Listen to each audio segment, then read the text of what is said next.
Hillary Clinton says she'll release more of her medical records. Her campaign made that statement after even Democrats criticized her for being too secretive about her health. Meanwhile, Donald Trump is focusing on Clinton's attacks on his supporters. She called half of them deplorable. Trump even had some of those voters speak up for themselves. Heather Sells has the story. Millions of Americans have now seen this video.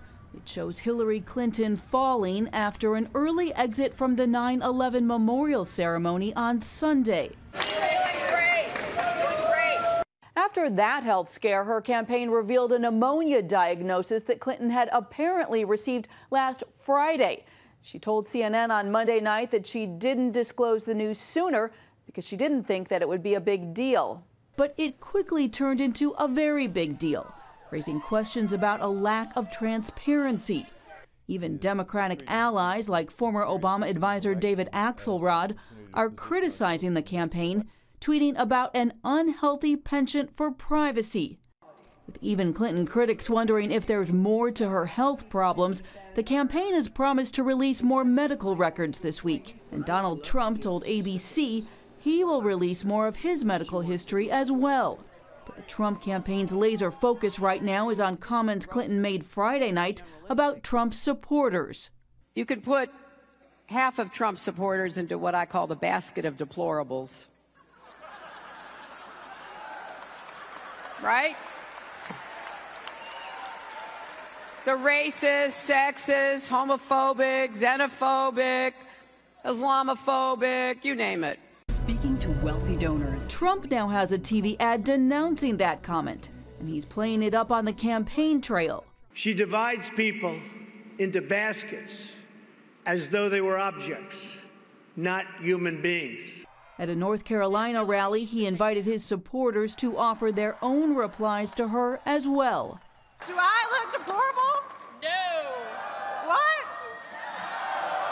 I am a wife, a mother. I work full time.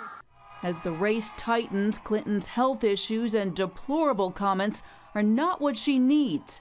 But what may prove even more important for Clinton and Trump, the first presidential debate, set to take place in just 2 weeks. Heather Sells, CBN News. Well, Hillary ought to look at her own campaign slogan, "We're stronger together." And when you look at that slogan, then of course you can trust people with your health records, and you can let people know, hey, I'm suffering with pneumonia, may not be able to make it to some events, I need to recover from my sickness. And you don't go attacking people and calling them deplorable. After this election, and it's going to be a doozy if it isn't already, how are we going to unite together and be one nation under God, indivisible? We really do need to come together. Well, in other news, a controversial law in North Carolina has cost the state some college championship events. John Jessup has that story from our CBN News Bureau in Washington. John? That's right, Gordon. The NCAA has pulled its first and second round college basketball tournament games from North Carolina, along with several other championship events.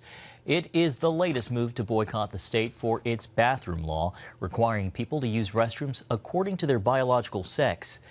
The NCAA calls the law a violation of basic human rights, but a spokesperson for the North Carolina Republican Party called the move, quote, so absurd, it's almost comical. Well, the U.S. sent 2 nuclear-capable supersonic bombers flying over South Korea today. It was a show of force to North Korea after the regime's recent nuclear tests. It was also designed to calm rattled nerves in the southern half of the peninsula. South Korea does not have nuclear weapons, so it relies on the U.S. nuclear umbrella for protection. Some experts warn North Korea will be able to develop the capability to reach the continental U.S. with a nuclear missile within a decade or so. Philippine President Rodrigo Duterte said Monday he wants U.S. forces out of the southern part of his country. He blamed America for inflaming Muslim insurgencies in the region, and showed photos of what he said were Muslim Filipinos killed by U.S. forces in the early 1900s. He claimed as long as the Philippines stays with the U.S., it will never have peace. American forces have been helping the Philippines fight Abu Sayyaf militants, a group linked to al-Qaeda. The White House said it has not received a formal request to remove U.S. military personnel. Gordon, back to you.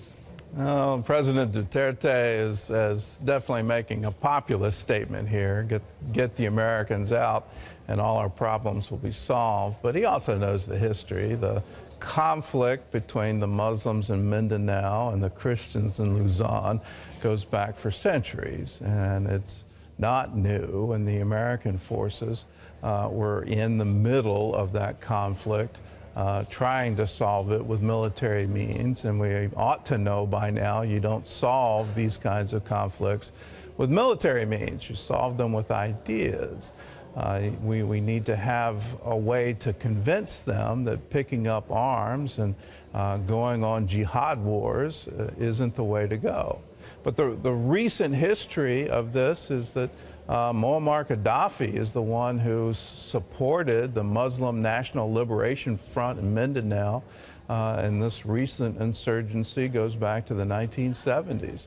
And that funding of these rebel groups, and once you have them and once they start subsisting in the jungles of Mindanao, it's very tough to root them out. That's the real cause.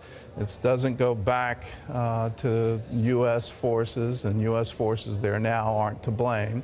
But this is political posturing, and we'll see where it goes after this. Well, we'll be back with more of the 700 Club right after this.